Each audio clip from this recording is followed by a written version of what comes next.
Well, hello everybody. It's Danny back from Deep South Homestead on Porch Time today, guys. We've got a major hurricane moving in our direction, and I'm having to shoot this video a little bit ahead of time because our systems will probably go down here pretty soon. It's just the nature of the beast when you're around hurricane. We don't always have good internet. We don't even always have electricity for days on end when these things come in here. They're talking about it could be a massive one, up to a Cat 4. And, you know, if that being the case, you know, we felt like in order to get Porch Time up and have it up, we're going to have to do it ahead of time because we may not have any electricity. Guys, right now the weather's nice. It's kind of breezy out. We got a storm lurking on the horizon here because we have a low pressure below us that's coming in ahead of the storm. And I thought I'd get out here ahead of time and see if I couldn't make this happen so that we won't miss Porch Time this week. And Porch Time is always an enjoyable time for me, but it can also be a sad time for me because there's lots of things I talk about I don't want to talk about. I'd rather not talk about them. And that's kind of the way today is. I've struggled with trying to find something in this particular topic to even address, and it is, can anything or has anything good really come out of this pestilence 19 and the shutdown? I mean, has anything really good come out of this? I mean, there's tons of bad that's came out of it. But can we really find anything good to talk about that has come out of this? And I've struggled with this for a couple of weeks, just trying to come up with something good. And you know, it's really difficult. But I think there's a couple of things. One is, for those that are believers, it has brought us closer to understanding that it's quite possible we're living in the latter days of an age now. The age as we've known it is probably coming to an end. And we know that there's agendas that have been put into place to try to, you know, make them come to fruition. And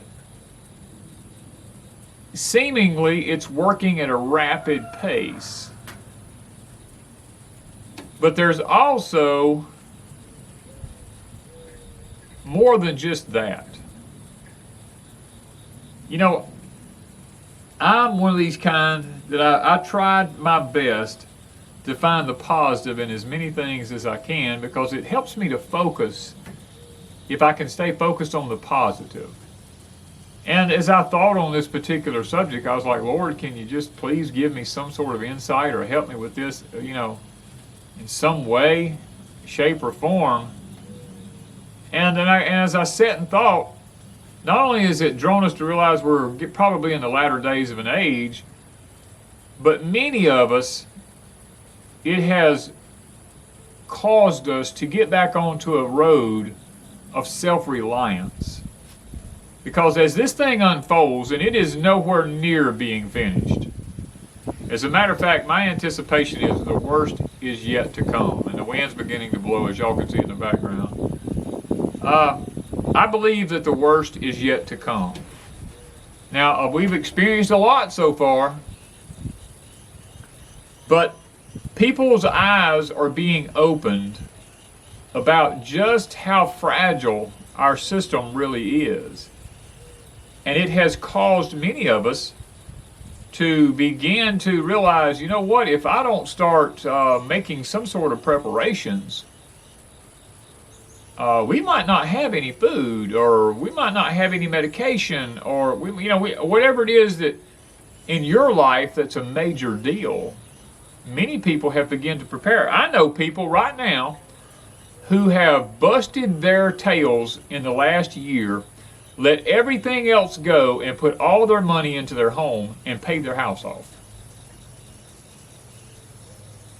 Because they felt like being in debt was not where they needed to be. And I applaud them, because that is probably one of the wisest things you could have done, is let all the other things in life go and pay those house notes early. You save money by doing that. I paid my place off probably 10, 15 years early, and I saved, I forgot how many years, close to $100,000 I saved just in interest.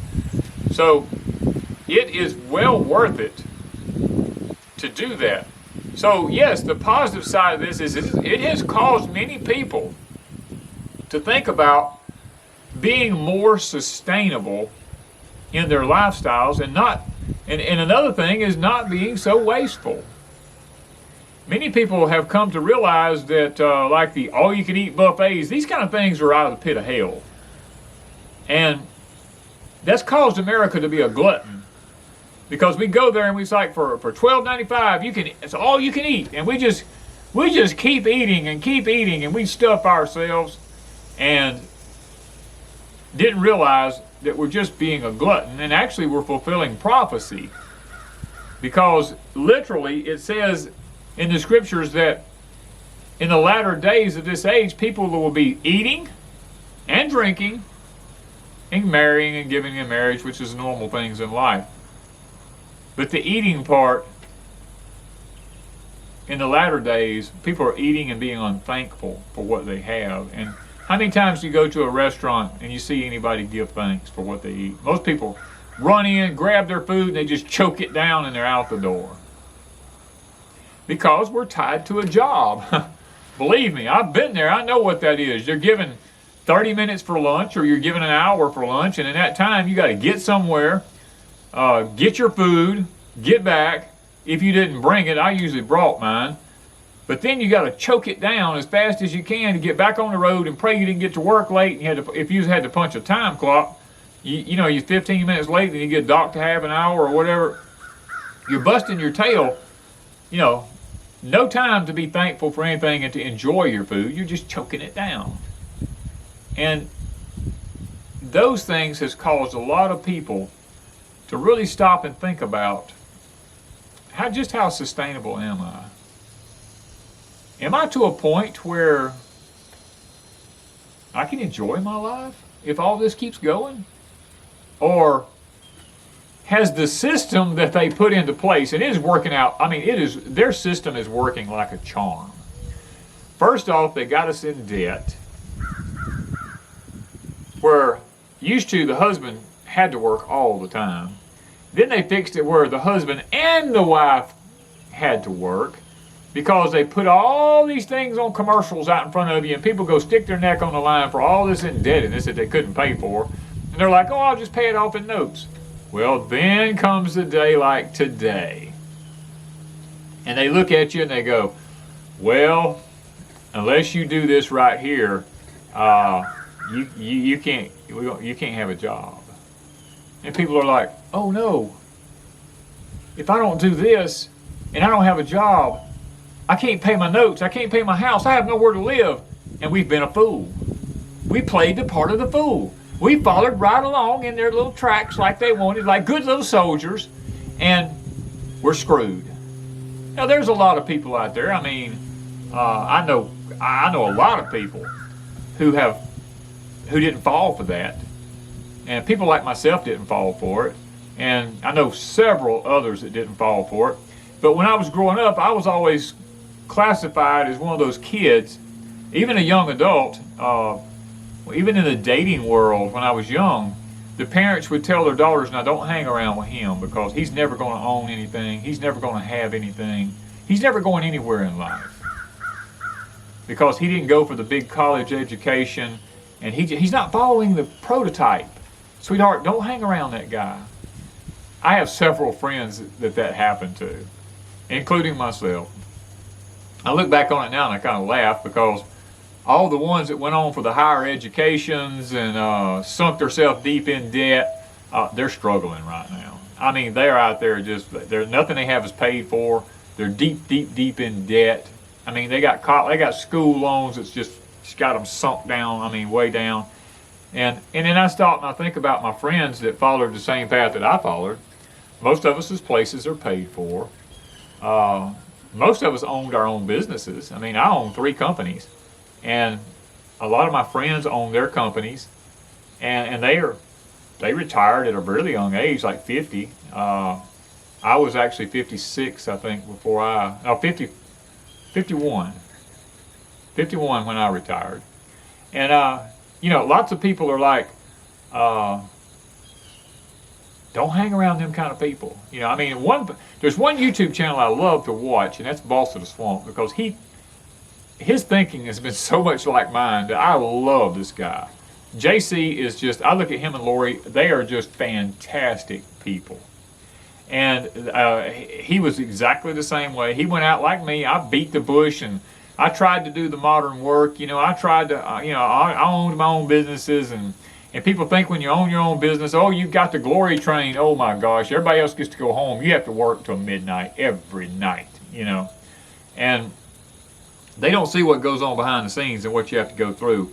And after 26 years of that, I was like, I don't care what I make. It ain't worth it.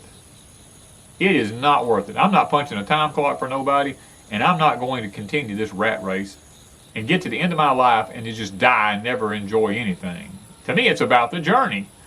So, guys, being out of debt is where it's at. If something good could come out of all this shutdown, it would make us to realize we need to be more sustainable. We need to depend on the Lord, and we need to get out of debt. It needs to wake us up about being in debt to the system. What does the scripture say? Come out from among her and be ye separate. In other words, be a different kind of people. Don't follow what she wants you to do. Get out of her. And that's what we've got to do. I mean, I got criticized for 7 years. My family, everybody criticized me because I didn't take vacations. I didn't go out with the family when they wanted to go out and eat on Sundays and Saturday nights and stuff like that. I'm like, no, that's a waste of money. And I didn't go do all the family outings and stuff like this. Well, we're going to the water park this weekend. Come on out. I'm like, no, it costs to get in the water park. No. You know, all the things they wanted me to do. Come, we're going to do this. I'm like, well, you live 3 hours away from me. You know what it's going to cost me to drive there and drive back? And then I got to pay for stuff when I get... No. My family just criticized the fool out of me. But for 7 years, I didn't go out to eat. I didn't go to movies. I didn't buy Coca-Colas. I didn't buy junk food. I raised my own food, and I paid my place off. Now, I'm not patting myself on the back. What I'm telling you is it can be done. And this pandemic that we've been going through should teach everybody that we need to be more sustainable. If anything good is going to come out of this, that is what should come out of it.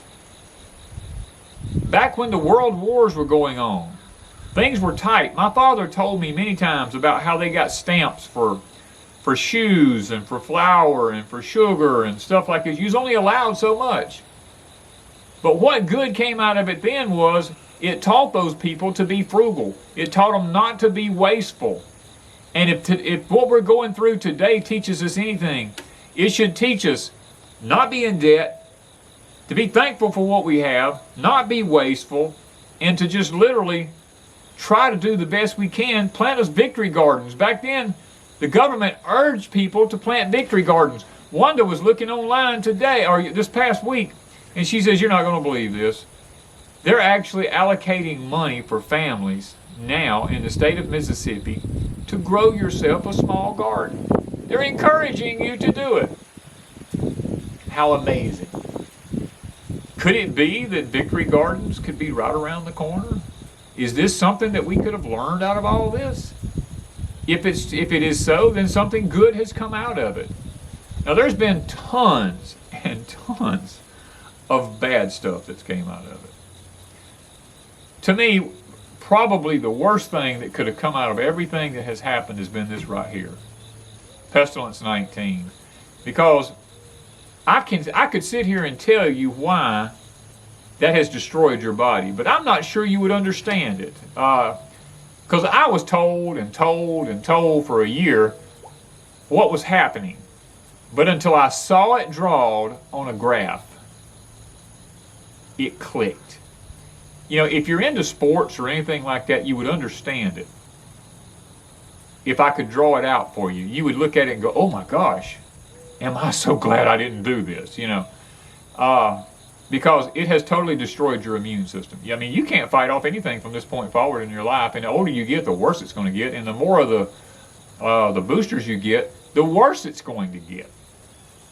And I've actually sit and listened to in-depth virologists who refused to take it and explain why they wouldn't take it. And watch the graphs that they drew out.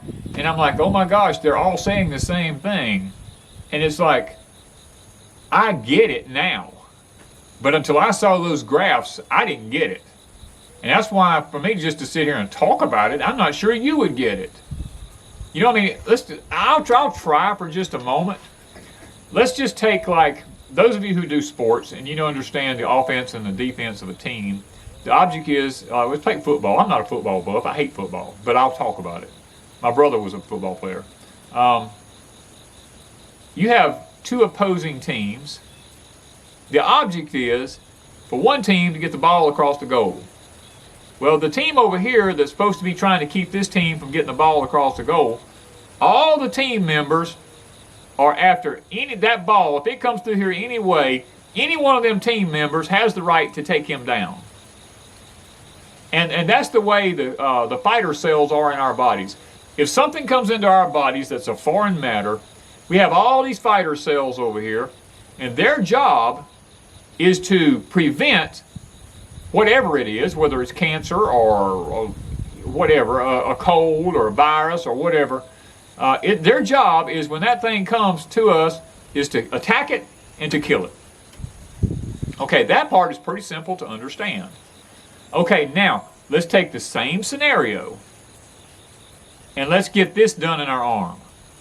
Well, when you get this done, what they put in it, all of your fighter cells over here, they're null and void now because it's taken over. And there may be a few of them scattered around in there, but the new ones that's been put in there basically overpower them and bully them, and they really can't do their job. Well, the ones that they put in here only have one job, and that's to attack that one virus, and that one virus only. It's not designed to attack cancer. It's not designed to attack pneumonia or anything else like that might attack your body. It's only designed to attack that one virus. And now you have all these fighter cells over here that's looking for this one virus. Okay, suppose cancer comes along and cancer starts coming into your body, a free radical. Well, all these fighter cells are sitting here because they're not designed to recognize that and fight it. It just goes right on through them and goes over here and destroys your body. Suppose you get pneumonia pops up, or bronchitis, or anything like that that affects your breathing system. That comes through because these fighter cells are only programmed to recognize that one virus out here. All these go through, get back in here, and they destroy your immune system. Now, if this virus that it's programmed to fight against comes toward you, got it. They try to destroy it. But what if a new variant comes up? It has no effect on it. If there's a new virus that comes up out here and it's 10 times worse than this one, and it comes along, because these are only programmed to go after this one virus, the variant goes right around, goes right through it, goes to your system. Guys, I know without a chart, for me to be able to sit down and draw that out, that's very difficult to understand probably. But if you're a sports buff, you might get that. Me being a guy who used to train people for different jobs, I totally understood it when I seen it, because our job was to prevent people from infiltrating and to be able to get into a place and to do a job. And when I saw that, it clicked in my head, and I'm like, wow, I totally understand that. And guys, that's some of the bad that's come out of this. That's probably the worst that has come out of this. Now we have no immune systems.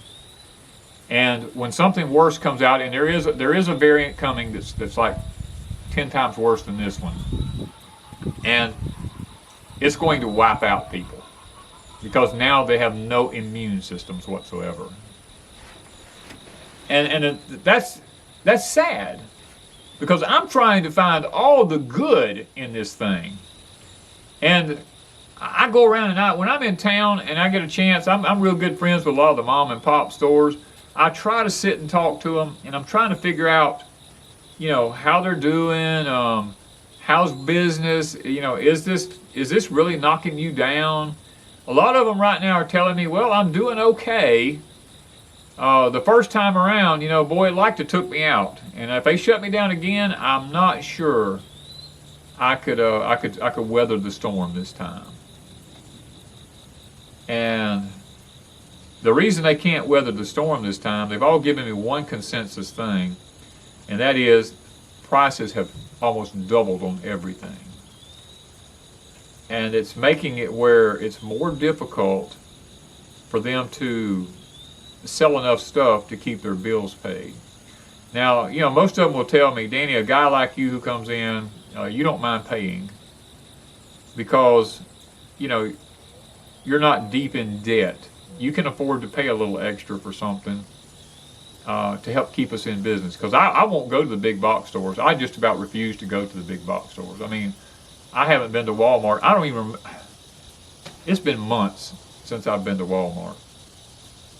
Wanda and I, we will order some things online if we need them. But we are even trying to get away from that because we have subscribers. Some of you subscribers are from other countries. We had a person from France send us an email that told us in France, you're only allowed now to order online if you don't have this. Now, have you ever heard that before somewhere? You can't buy or sell without something. I'm not saying this is it, but I'm saying you've been tricked into believing that it's, they scared you. They've scared you, and I understand it completely. I'm scared to a point. I don't want it. That's the last thing in the world I want is that. I'd love to know that I'm going to live my life out to be able to enjoy everything like I always have, but I also know that now nothing will ever be normal again. We're never going to go back to that point where we can just jump in a vehicle and go to our family or our friends or go on a vacation or anything like that without being checked in some way. That's communism. That's socialism. They have designed and derived a plan that has set us up for that. Now, what good can come out of this? That's the question that I have to ask myself is, what good can come out of this? And that's a tough one. Because if you're used to just jumping in your vehicle, going and being with your friends, or going to your families for the weekend, or something like that, or a family all getting together that's not safe anymore. Because people who's had this done are carriers now. Is what I'm being told by doctors. They're carriers. And they go, no, I'm not. I've been tested. Okay, let's go back to the scenario I told you a while ago about the fighter cells and the variant. When they test you, they don't test you for a new variant. They test you for that original virus. What doctors are telling me, now I don't know if any of this is true or not, I can't prove it, I just know what I'm being told, is that probably 10 to 15 hours after you've been this, you already have began to develop a new variant. And you shed that. And anyone who comes in contact with you can possibly get that from you. So that alone has prevented many family members from being able to just go get together with your family anymore. because everybody's worried that they're going to get something. And that fear has scared a lot of people to death. And rightfully so. I mean, you know, if you have a family and you love your family and you don't want to have anything happen to you, and you want to see them all grow, you want to see some of your family grow up to be, you know, then yeah, it concerns you. And it should. It should. But it also fulfills some prophecy that the scripture says in the latter days of this age that we're in, men's hearts will fail them for fear. And I see that happening. I see a lot of people's hearts failing them for fear because they're scared to death. Especially your older people and a lot of you young ones now, because hey, I mean, a lot of people's even making the mistake of going out there and getting their kids having that done to them. And Lord, you know, part of the population control, what can I say? I mean, you probably sterilized them. And if that's the case, I mean, I'm not trying to sit here and tell you not to do this. I'm sitting here trying to tell you things that's been shared with me by tons of people everywhere. I didn't ask for this kind of stuff. I'm kind of like, there's a guy on YouTube I watch every so often. I don't watch him all the time, but he does. If I want a good laugh used to, I watch him. That's Chad Prather. I love the guy. I love his morals. That's one thing I like about him. But he had a video out the other day. He was screaming mad, and rightfully so, about what happened in Afghanistan over there. And I'm upset about that. But what's done's done. I can't fix that now. And it should tell you something about what's going on in this country. But, you know, Chad has a way of putting things that makes it really come home to you. Now, most of his are comical, but now he's starting to get some that's pretty serious now. And for that, I really appreciate the fact that Chad's done that. And it has opened, you know, it should open your eyes, some of the things he says about a lot of things. And his desire to want to see things be right again. But just like he said on one of his last videos, we've all been turned against each other. You know, our hearts are failing us. We're at a point now where we don't trust any, we don't even know who we are anymore. We can't even get along with each other here in America. I mean, what's happened? The love of many, as Scripture says, has waxed cold. Is there anything we can do?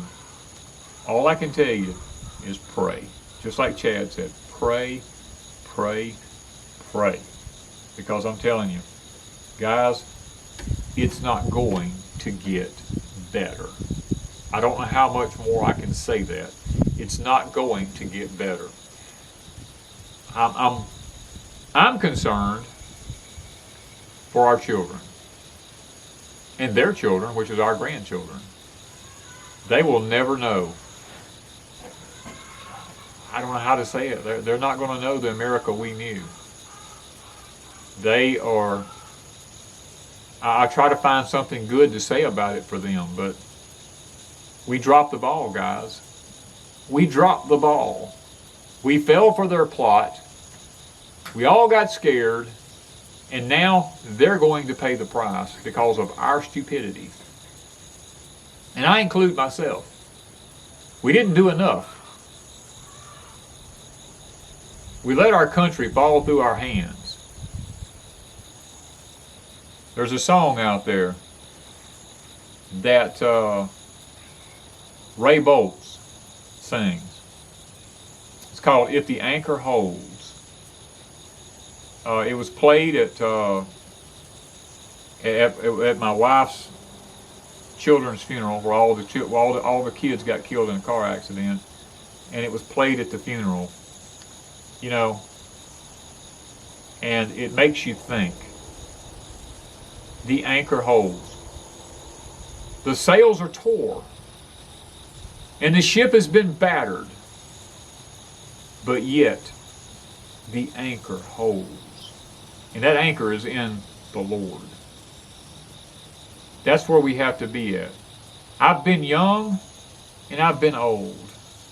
I've never seen the righteous forsaken. I've seen beauty. I've beheld it with my own eyes. All these things are in that song. Things pass through our lives like grains of sand pass through our fingers here. You know what I mean? We have taken for granted what true freedom really is.